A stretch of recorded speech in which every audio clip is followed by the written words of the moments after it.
ꯑꯍꯥꯟꯕꯃꯛꯇꯗ ꯃꯤꯔꯦꯜꯒꯤ ꯃꯤꯡꯁꯦꯜ YouTube channel ꯑꯁꯤꯒꯤ ꯃꯥꯏꯀꯩꯗꯒꯤ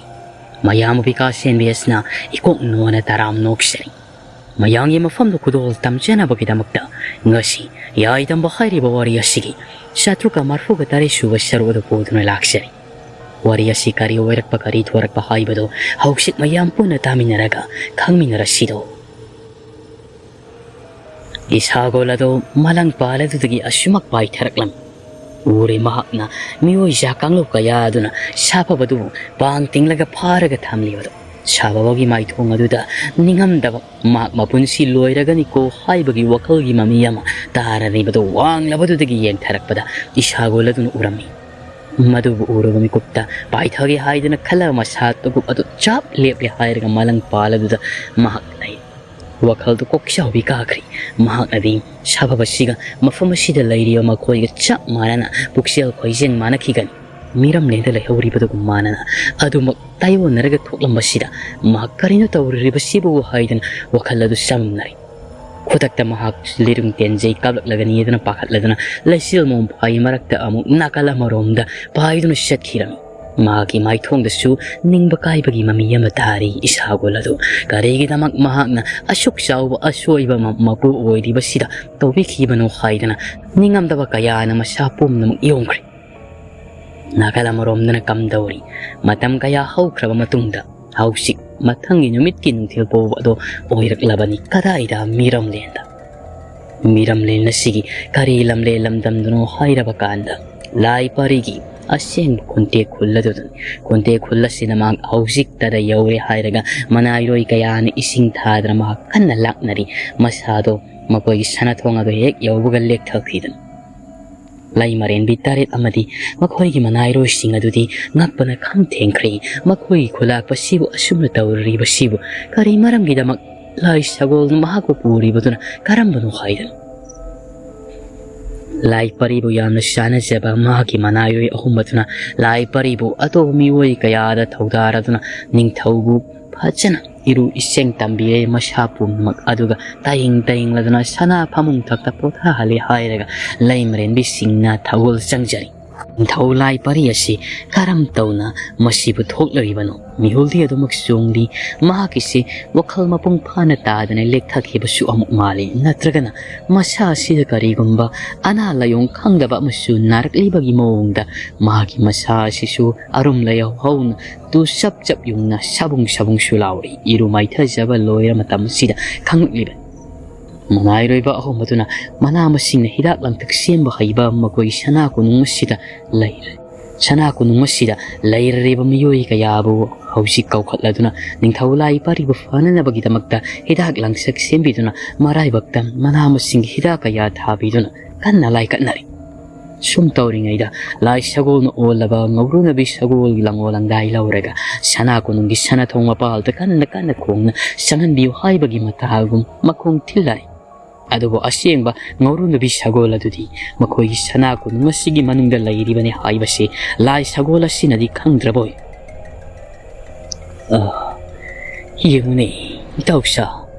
masida labriba sibo ahanba ikhoygi ining thawbu puduna sathiba lai Sagol adu natrani mani taw aikhoy ikolwa thokpa yadi aduga sana kunung manung asumda masibo aikhoyna tahallarosi Asumda sukan na laknari ining tawado aduna aikhoy na ngamna na ba ne khoygi sana kunung masida lal haibado mathok na ba masi angam tana tan khasi natrabadi yaroy tawri Sumna hiring ayda ngawru na bi Sagol aduna makoy sana thong asida kanna thilakli Lai Sagol no olaba ngawru na bi Sagol aduna niko thilakli basi manung aduda kullaga layriba ngawru na bi Sagol adusu kanna thilakpagi makol tabada sana thong adom da mahaksu thoraklami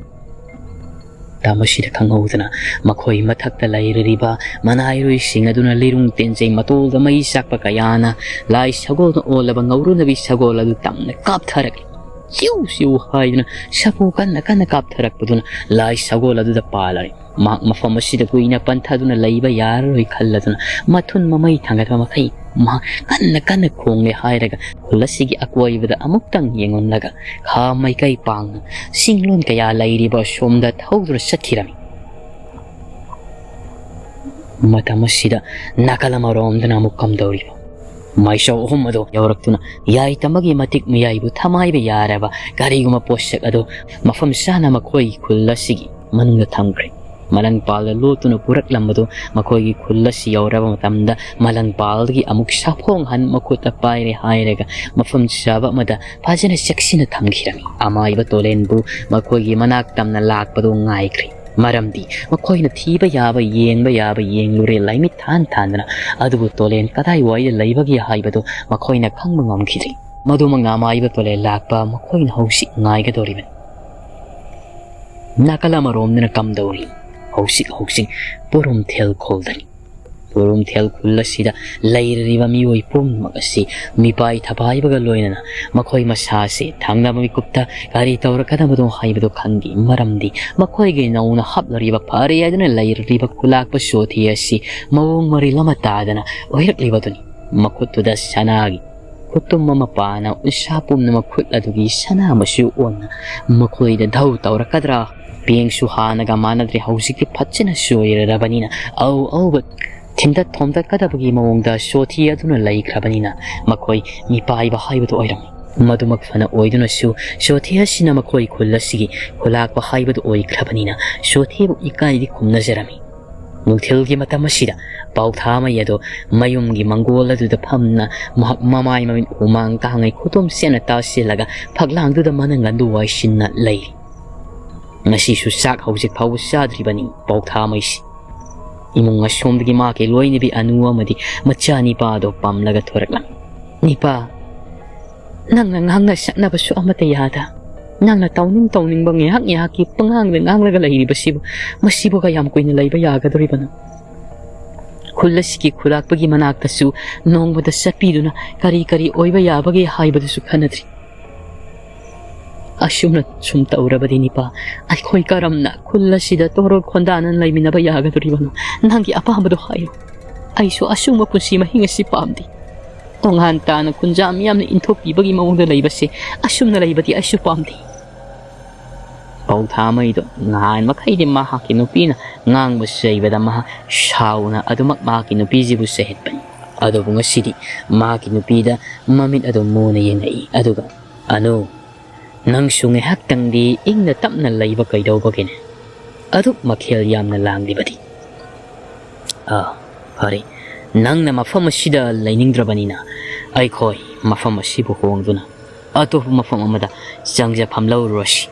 Adubu anu nang na kangada badi. Karigamba purum thel kullasidagi khong nama thangdokiba matamda. Ay koi amuk hanna kullasida sanglana laibagi wafamdumadi ayni yabang amloy. Aishu tasing na hairabadi khullasi da lainindri mochana daba motina daba amana amagi wakalon khana daba khullasi da makhata na laitharubagi garibu kana rugodoriba nangmang na su wakalladu yawraklabanina ngasimak hauksimak khullasi thadukuna ai khoi chatkrasi khullasi na kaidonungda makhata ba punsida afaba oirakadaban nati adu masimadi nangsu khango Kulasigi kulapu oiriba sothi mahaki makutta shana musu shanagi unsa sinkribasi masi mahak maraibak fabagi nati madaw yabagi nati mahak asi pap sielaba miyoiba haibado oirabani shana khangelgi mahi masum soknubadagi mahak sijinnarubadagi wakal mabuk jel siengdana mahakidamak oiba yaragani kulasigidamak sakhat tawrangda sijinaba yaragani khana thenglubagi mangonda luplubagi mahi aduda Masasi husik laithung pakpugumna pap sielaba miyo yama haibada oirabani sothis adu makfana oiduna su ai mahaki mateng kaidong nungda panglaroy mahakna minung sige mitiyang amayengna mapuroiba kahina maisakna khang mangamdana kullasigidamak khanuna lairibi simlabu kulakpidum ohilangbadabadapu mahakna karigumba kalak mihowa amadagi Kulak po oy na ahal sing wakal tienba sing aduna haibada mahak na yakriba natra mahak na ngasi oy ribada su kul sigi ahal oy ba singasina taw haidana insan badagi taw kriba ngaktani aduga asima su khangunipi ai khoina ne mafam aside kuina laithabada gayaw nungda afaba oirakada banati Nongmagi numit amadadi sungsoi soiduna purum thel khulasi awaba mapai ama taduna mamit manapangba khunja singdi sauraba laire lamagi hyatnungda taduna pungtum tumdi soidrabani nipi karino na hangna hairiba sibuni pa oida padaba adugma wada nganglaga lairo nangna aina haibana ama nangna khumtorakpana ama kayam kuina aikhoi asumna laiminaba yagaduribano Puksial khoisen manana laimina drabadi itaina oinarabasu khana sainaba haibado madi adumak lakpatabani asumna hairingai serakta makhoi purum thel khulasigi awang maikaidagi karigumba yaklaba hauraba makola makak taraki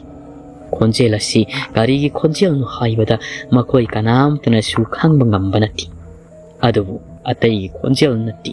sauraba laire laikok adugi khonjel makoina khangba ngamjadrabasu makoina lairiba purum thel khulasigi khara sathoklaga awang pangbada lairiba singdugi wangbada makon konsilaga husi kullaga laire laikok mak lairi haiduna khangalagi haibagi matagumna sakhina samil pirakliba amaiba tolengi khutsemgi matung inna miram lena sida wakhal puksial sengdaba fataba pumnamak amayo tolena amam tong oina lan thengna ga dabagi mahut laire laikok na hakina sinjak na tha oiro haki badagi tawrak libe du phanamak lai oiduna su miram lena sida mirak ta tinna ya thoke haiba taragadi ahingba taibang miyoiba amadi adumak sangba tabani ihan hanba oina magi tengbang loi oigedaba madumakini saungamba panglabadubu laire laikok asina umduna mathwai laukribadu Hakaridi upai le hausikti Paothamei maki loina biga makho ini punna khullasi honglasi aduga khulak pi simlana satkiba amaiba tolen macha laingamgi khulla chatlasi haidan aroi wa lepnara adubu kunja miyamgi mamangde he khulong ka hyongbadu madi yam ngaira roi sungsoi soidana kunja kaya sumari inaraki hairagani aduna horel ahing misik mirau kul tadraba matamda itai naw khak mafamasida podyom thayom puraga chalasi haina duna mathai manaw tolemi ashomna ising akta ngairaba taibang pala dudan ising hai dana manam deli sei tha dana fu dana hangli kadai wai dana thong du hayo nangna khangdragadi karamna mafamasida lakani thokpham thong adu khangdrabadi sangpham thongda kanamatana changadaba nati nahak nonglai nuksina selaga pusangi kakaidanaga hairibado wakhal munna khalaba matungda madu nahaki punghaida haijinba nasana thokpa yanaba paukum tasengbado hayu khudakta nahakai khoiga punna miram lena saphongki gadabani hayu haidana hai adu shapaba sinadi asengba asumadu kayarak hanjen haijabani adu mahak nganglibado mana mathunda amata hawkhidri miyoi ja kanglupi miyoi sing amadi maisau langmuga sakmanaraba makhoi singi khulak adu maisau hom sikhakagani ko mahak marol mari phaunari base atai singadudana maisau amuk wahan thok handoklaga makhoi gi marol da khangali sapabado wahang pom namakto khangnana thairaga mahak na maisau hom maduda asumna wahang amakha khangak aigi mangda laibiriba maisau purel ahumbo nakhoi mafamda kariguma matang hangsaki karigino ising akta ngairaba taibang palasigi numit taba haibado masunglai leitana adomak nongalaga nungsa saraga da lairibasi masigi matik saba pakhomdu pirarabadi nanai ai thawai tharabasu tha nakhoi gidamak mafamadu thiba yaugsigi maisau omudun hairami nasin thiba oidaba nganganu nipamas famadu thiba yaugsigi kakaidrang ngasaida su haikribado aikhoina munna khantaraba matungda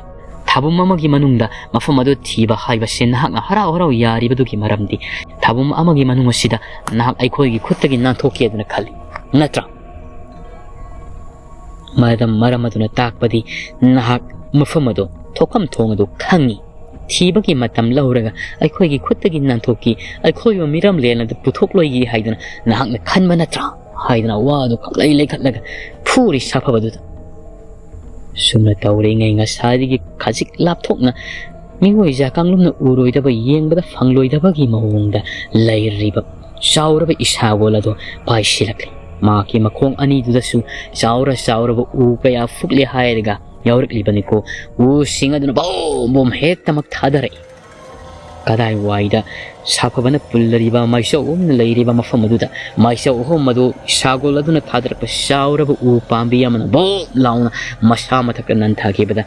pungnan nan sinkri Sigi tanja lauraga atopa miyoja singa duda sukari karina panglang dalang thai aduga khang bai pa selak le hairaga sababagi makut pullariwa pumnamak pang tinga thamli bado loina makuna thadat le mayana chikthal le hairaga sabado ta pairaga mahang wang hek thangkalakpaga sababagi makong aduda karigom amana panbagum tawkri yeng tharuba matamda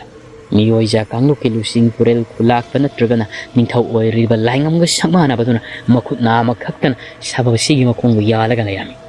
Sagol lasi phanakan na mahakpai khatna ba khotnabani adu sababadu de yan khabanina mahakpai bangamlamde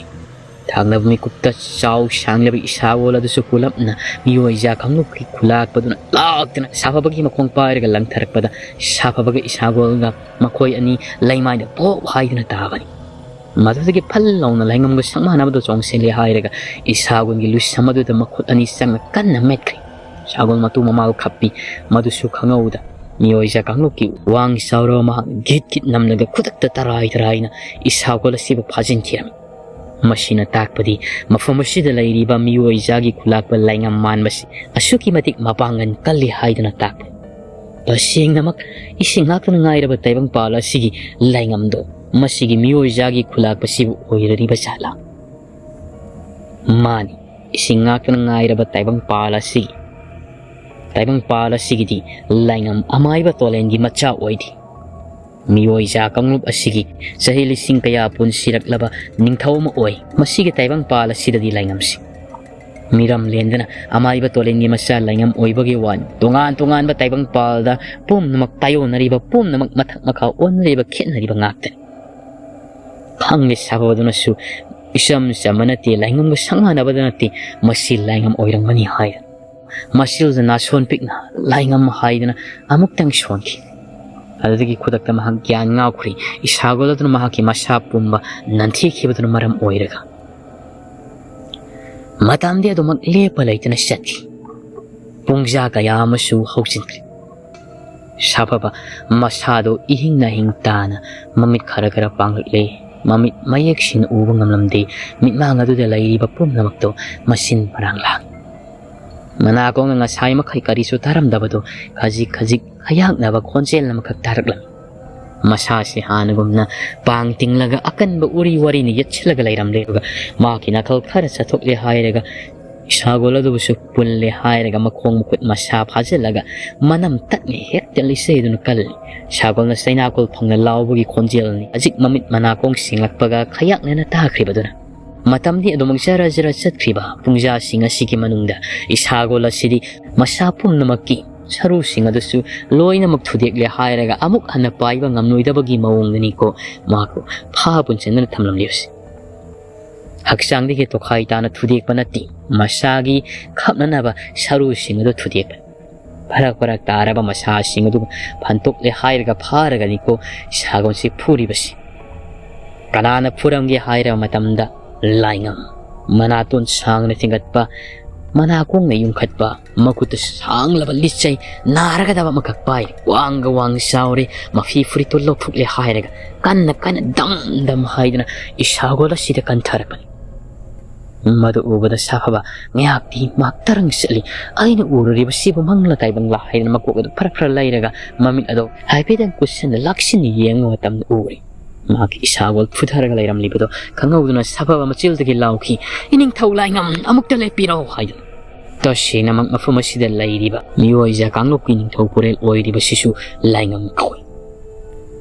marol mari miron thok trabasu mirol kang trabasu maming dudi lay ngam kawanina Maaksu, maming kau rukududa, pairam libali se wang na tangkalam do sablepi. Aduga, sababagi may kaitam na yang. Sababagi manaktam na lise do teksen kri hayar kisani. May sawhum na makoy king taupurel oy riba do mamang na patatchilaga. Ining tau. Amuk tapok ning taptabi ko. Makoy gi taibang pag miram le na dudati. Laingam hayar basi, miwoy ba kanglupidi. Matik mayay kalab amakakoy.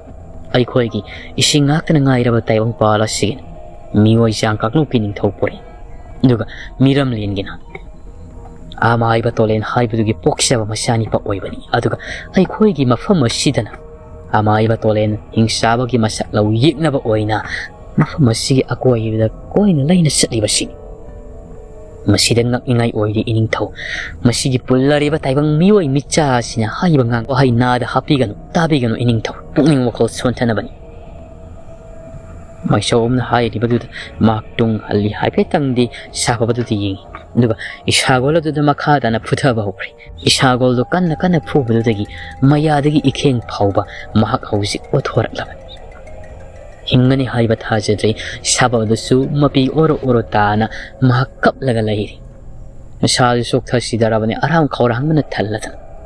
Pasengna isagol sina mahak mafam sida langtharam libadu mahak pu sijasenu haida langtharam ba oiram loi haibadu sababa sina sukhal mahak pu kanba amuk paiselak libadu nadi mahak na khangkhraban adubu mahak pu kanbina ba honaruba isagol oina haujikti mathwai mangwa tare khallubada o khongkai isagon aidan kap kari di pambai lai kapsabana tan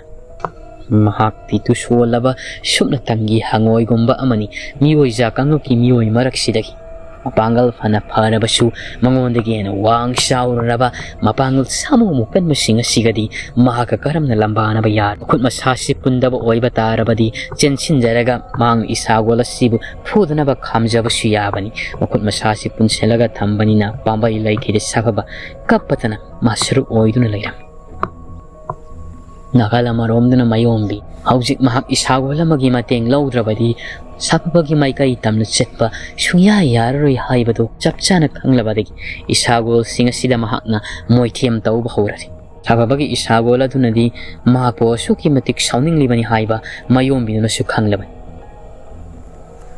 haujikti sababagi isagola dasu tongana taba yadabanina makoiga punna laiminari phana saurabasu kadai waida lairige haibabu isagol aniduga mayombiduga thambal khong hairiba thambal ngakta satpa isingdi kaya inthinungaina laitaba mafam amadani lairi thambal khong mafam asidi ising amata laidrabasu adumak laikraktagi thingalaguga thambal satpa ngakningai oirab mafam maka laifam su yamna kanba lamlai ma heloi taretti sanafam yathopam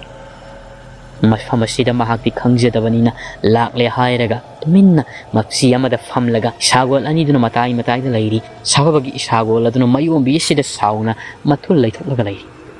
mayombi na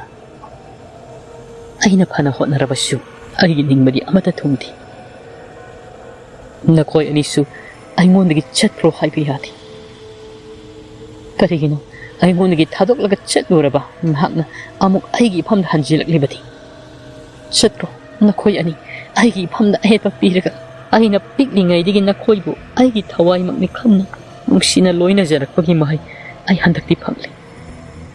ai aningba apamba amatasu nakhoina thungan ngasi phau ngamti yeng maning tamna salariba thambal kayase masigumna aisu thambal ona saningi magi mayumna thamlambai isagol Sanakhul gi pairak libaduna mayombi dum matuna nanthari hairaga ama saphabagi isagol aduna saunna soyuna bera karakpa tare khandan mahakna amuk thembiri themakan natu namanaga nansilakanu aingonda he mapu masha khangdaba aina sinakhiba mapu aduna hena luyesu khanba mahakto aigi di kanana te aigi thawai dagi su hena luraba aigi punsigi laiminagadaba ipuroiba oigadoriban mangona thamliba minungsi aduga aingonda chap manana thamam thoktabra mahakpu nangna nungsirabadi mapu makni khallabadi karige nahakna mahakpu khanma chatsi haibasina yadriba ai khangi nahakti ojabada thi aigi isagol taruktugi manungda khwaidigi phattaba isagol ni haibasi chatkhro chalo nasaktu yeningde mafam asida amuk hanalakana mayombi asina sababagi isagon sibu saire nganglai hairaga thaidok hankhraga mapu lungsina loina biribi isagol asiga makoi ani sababagi maikai tamkhragi haidana khanbagi niko mahana tathi ngangi base aduga amadusu satti adumak masi amada laisinduna nungsuk nungjana maithong puraga lairi matam asida ikhang khangaudana makhoina lairiba mafam asida karigumba amakak hauna o haidana khongta mani khonglak libasi ambal mayam kaya satliba pathi pomthione tauba chocho tilauba isingde kaya thoina laitaba thambal khong hairiba si thambal maraktagini khonglak libasi makoi chap lepi mayom biadusu kablambadu liplaga thambal marak aduda mahak lipkhatlaga yin ama isawan mahakpu luna tawjabaduna mayombi sibu manamda kakhalo haidan ingit tawri adu mayombi kakhati matam asida karigumba thamahal marak asida mareng setpagum tawrlibado uri panthaba tawda mayombi aki pakhatpa ama laitana thambal singadu haidok tuna sangsinki madudagidi karigumba lin ngaktana makhwang phawbu oi aduga haksang tangkhai khwangdagina kok phawbana taibang miyoiba nipi gi mohom taw marudi kok pa makhak kulga layramnibada uri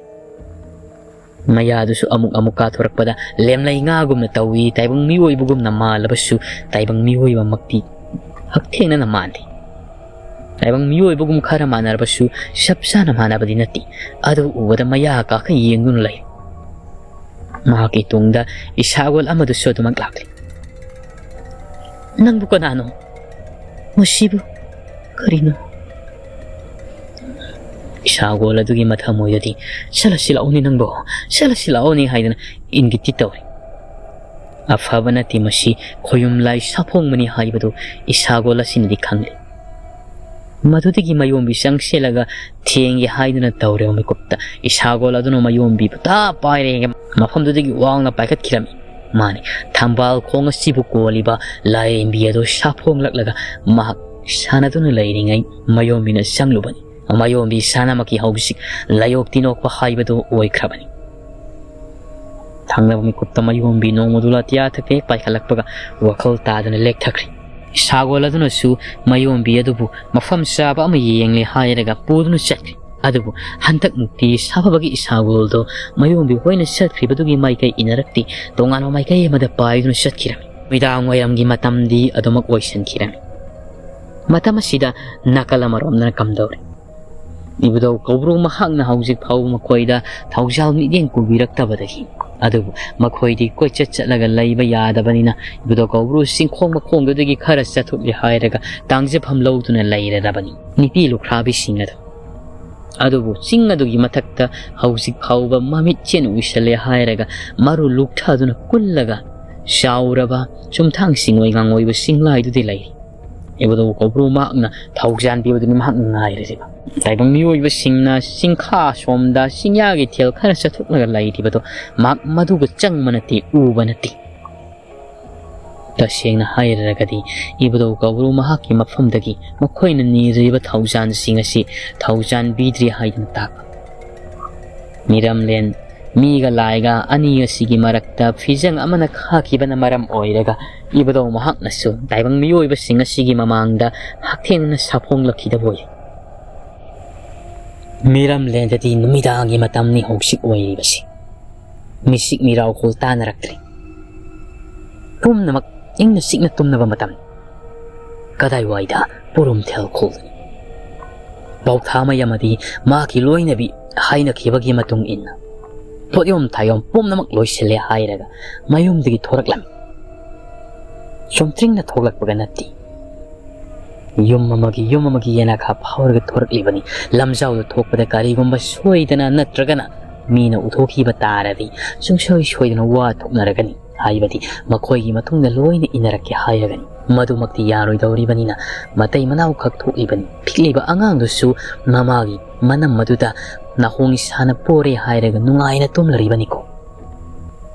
Paothamei na maki no pe ingit tawri asumdala u haidana makut namasu samlip podyom achawma nambo tawra kayali laira khulakta tawbui khara loijaribadu khullasi adumak makhongliba khullasi numidangi matamna khulakpi simla na laikhidaba mafam asi thadokna satkiba mafam matam madudagi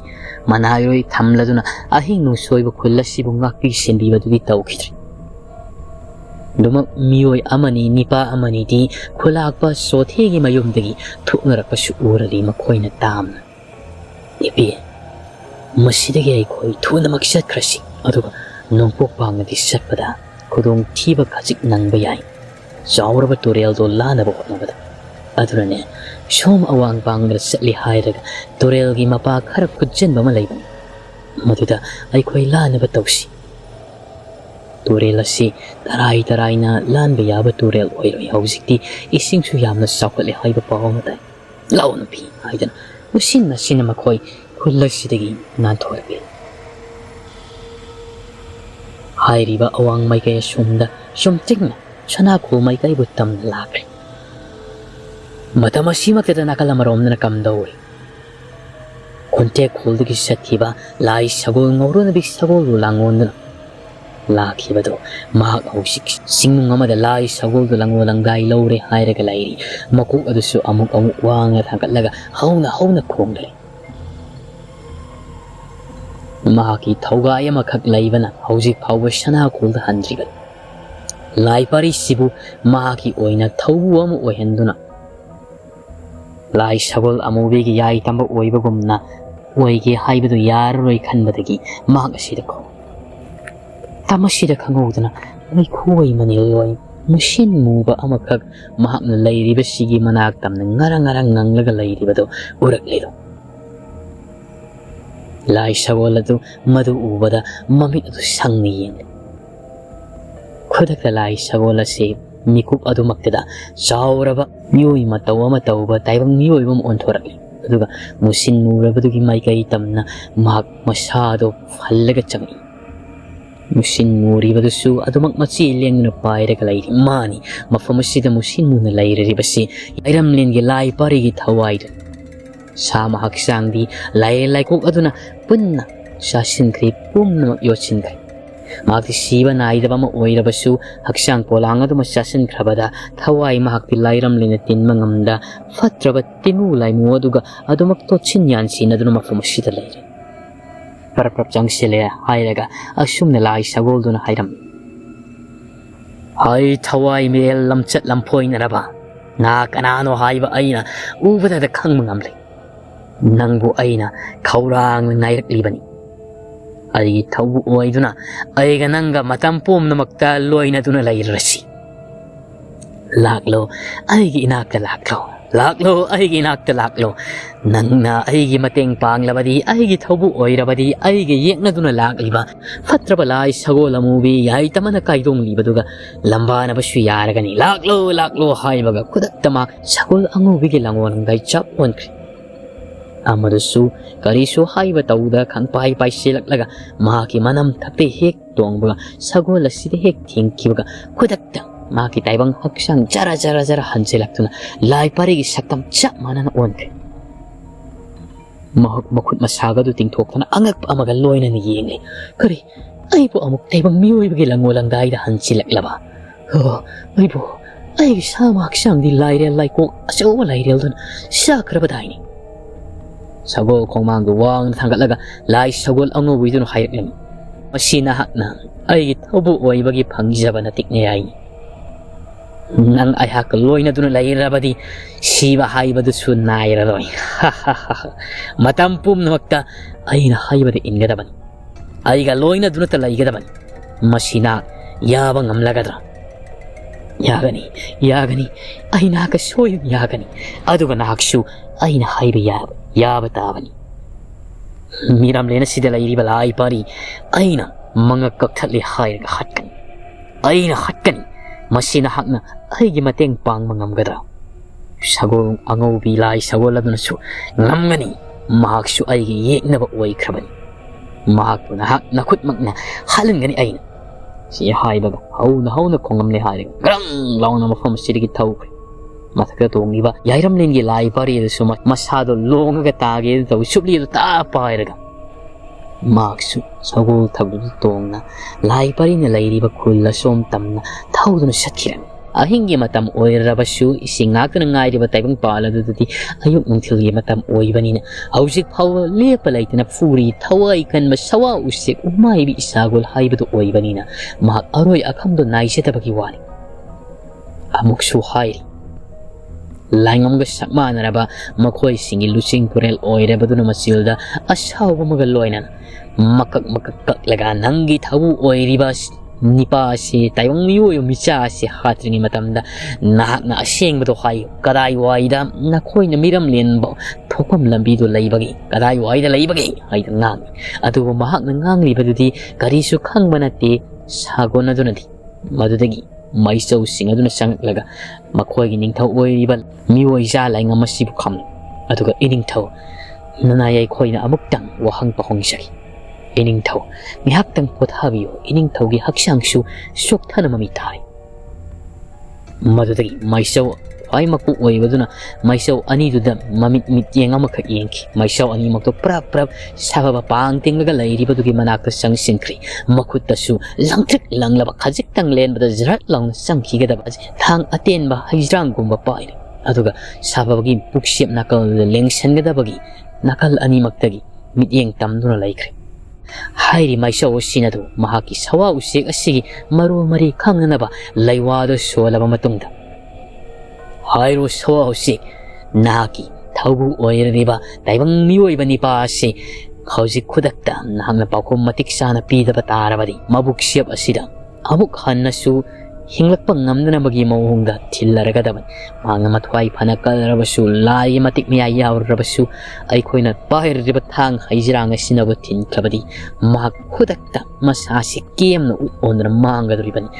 maduna asengba do hairo kadayo ai aibang mioi basingna taba miram len thokna bagi thongdo laibagi hayo hujimak hairo haina hairi isagol adudi masadu phara tararabani adu wakhal tadana lekthaba makti natti mamit oirum sarum mamit nama pum mamit maduna sababagi maitai tam yengaga lai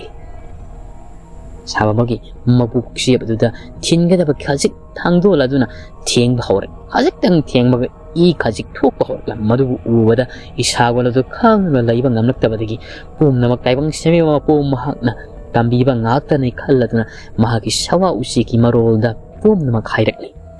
singdum kairaga isingda tabu matamda mahak langchik hangapan masugum langba ma irul nungda takibado madu miram nen thokpugi thongi haibadi mahak su khanglariban madu pum namak hairam madudagi midyeng amakak tamki thangado makhwangda chap yapsin maisha homusina khangli tagalli mafamado makoina chap chana irol nungadu laibani haibado madudagi ningthau laingam chana phambalda phumlaga laibadu su hairam iningthau laingam aikhoigi thong adu khangle sawa sik sina taklam taseng namak masigi taibang mioi micha sina khangdaba oiram adu oirabadi hausimak ipu aikhoi miram leina thokadabani bab sela masigi ahing numidang haibadu man laitraba taibang pala sida lainingdi duga masigi taibang mioi sa simadu hatuk lamnasi aikhoi dum unchen midang oiribagi maram karino ka kaidanaga aikhoi su mafumasi de lairobagi bab selaba mioi ja haibadu oire haibase mak na phau khangde ining thau hek hatu ko makti nungaiti mak wana sakna saningai thangningai laitana aki khune sa oiriba masigi saau se umai biasina siraga laibadu yengsadana mak su kanglaga si jausen aikoi hausimak thongadu tamna chatlasi chaurabo hijau singadu khuthaduna lairo khudakta chatlaga damani urabra mafumasida khajik pangli hairaga chingdum masya kaina laikhiba mamangi matamda aikoina iril pong haiduna khanglaba mafamadu chatkadabani mafmadugi irol nungda aikoina thongadu uragani maisawai aikoi umna thongadu chauna phatli hairaga mioi japum namak thokhina balambi ado aikhoini yalagadabani haibaga tawbo chaura hi jau singadu haujikti khut thaduna maikai somda khoi lakpa chat paugre adu sapaba amadi isagolduna lehauriba hi jaudu madi adubak thambiramle mioi japum namak adukna satkri jaw asisu makhoina matam khara lairaga lupthakhina bagi mongda thamnamlibani ko sababado masasu makut masapun salabani na nanthok pangamda wabaga sok thabaga phuki bagi makok ngaurang taubani isagol gi mai kai du yengna oirum muyum ma machin de isagol ayina suan badi leplamde adu khangauda hausit matam masimakta jara numidangi matam gumna nong amuba kayan kupsin kirami nungsagi mangal phangsilakre sababasu mamito ngaurang nongodilatia thaktamne yengkhali kari matawno haibagi mawongda adu mahakna madudi khangjaba nattiko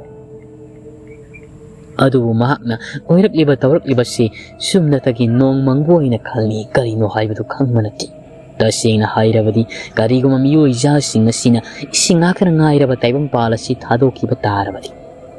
taibang palasida makoi ani khaktani lehawodribase lemlai nga singa siga atopa jiba panba mioi wakhal senba amatta lairaroidaban si khakta sunatna mioi ja kamlop singa si pulapna ꯃꯤꯔꯝꯅꯤꯅ ꯊꯣꯛꯈꯤꯕ ꯇꯥꯔꯒꯗꯤ ꯃꯐꯝ ꯑꯁꯤꯗ ꯊꯣꯛꯂꯤꯕ ꯅꯨꯃꯤꯠꯁꯦ ꯃꯇꯝ ꯄꯨꯝꯅꯃꯛꯇ ꯑꯃꯨꯕ ꯂꯩꯆꯤꯜꯇꯅ ꯈꯨꯝꯖꯤꯟꯗꯨꯅ ꯂꯩꯔꯒꯗꯕꯅꯤ ꯑꯃꯪꯕ ꯅꯣꯡꯒꯨꯝꯅ ꯃꯁꯤꯃꯛ ꯁꯥꯄꯕꯅ ꯈꯪꯕ ꯅꯠꯇꯦ ꯑꯗꯨꯒ ꯃꯤꯔꯝꯂꯦꯟꯗ ꯀꯔꯤꯒꯨꯝꯕ ꯃꯈꯣꯏꯅ ꯊꯣꯛꯈ꯭ꯔꯒꯅ ꯀꯔꯝꯕ ꯐꯤꯕꯝꯗ ꯑꯣꯏꯔꯛꯀꯗꯧꯔꯤꯕ ꯊꯣꯛꯄꯗꯤ ꯁꯣꯏꯗꯅ ꯊꯣꯛꯈ꯭ꯔꯒꯅꯤ ꯀꯅꯥꯅꯁꯨ ꯈꯥꯝꯕ ꯉꯝꯂꯔꯣꯏꯗꯣ